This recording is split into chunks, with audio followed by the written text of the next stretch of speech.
पिंजरा कुणाला पकडण्यासाठी उंदराला, त्यात आम्ही तर अडवू शकत नाही.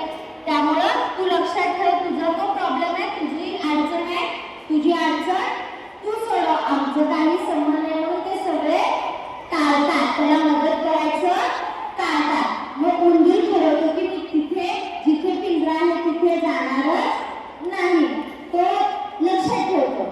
मग दुसऱ्या दिवशी काय होतं, प्रत्येकाला वाटतं की ती माझी अडचण नाही, उंदराची अडचण ऐकावं सगळेजण निर्धास्त बिंदास्त राहिलेले असतात. मग दुसऱ्या दिवशी काय होतं, साप सरपटत जातो आणि मग कळत त्या पिंजऱ्यात जाऊन अडकतो. आणि मग तेवढ्यात त्या शेतकऱ्याची बायको पाहते की घरात साप आलेला आहे, ती घाबरते आणि पिंजरा उचलून बाहेर ठेवायला जाते. तर तेवढ्यात तो साप काय करतो, त्या शेतकऱ्याच्या बायकोला साप चावतो. चावल्याला ती तिथंच पडते, साप त्या पिंजऱ्यात अडकला. मग तेवढ्यात शेतकरी येतो, आपल्या बायकाला दवाखान्यात घेऊन जातो.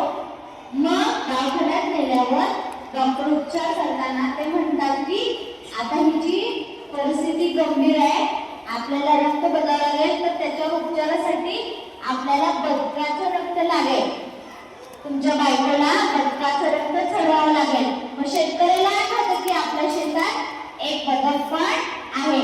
शेतकरी लगेच शेतात जातो, बदक घेऊन येतो, त्याला मारतो, त्याचं रक्त काढतो आणि बायकोला चढवायला डॉक्टरांना सांगतो.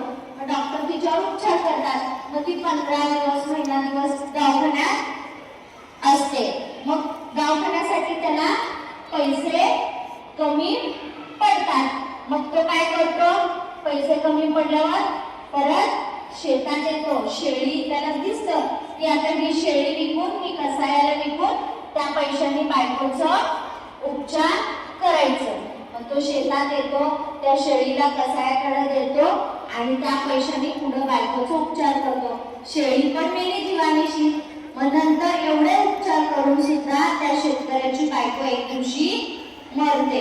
मेल्यावर मग शेतकरी तिच्या अंतविधीसाठी पैसे लागतात की नाही, मग पैसे कुठून येणार, दवाखान्याला सगळे पैसे गेले, राहिलं कोण शेतात, कोणाला, गाय.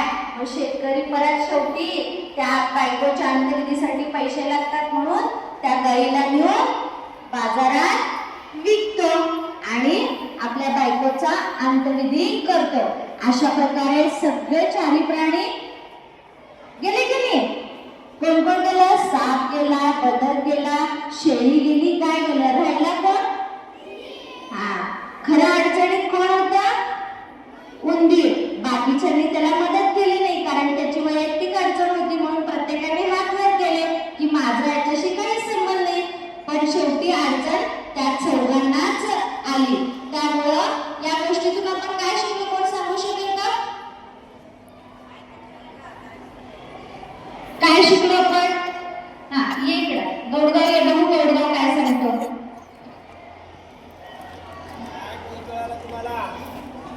कधीही एकमेकांची मदत करावी.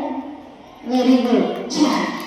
आपण ही अडचण माझी नाही, मला काहीच प्रॉब्लेम नाही, माझं व्यवस्थित चालू आहे असं समजून कधीच राहायचं नाही. जी वेळ दुसऱ्यावर येते ती वेळ आपल्यावरही कधी ना कधी येऊ शकते, हे डोक्यात ठेवायचं आणि दुसऱ्यांच्या अडचणीत आपण नेहमी मदत करायची. आणि आपण त्यांची अडचण सोडवल्यावर आपल्या समोरही कुठली अडचण येणार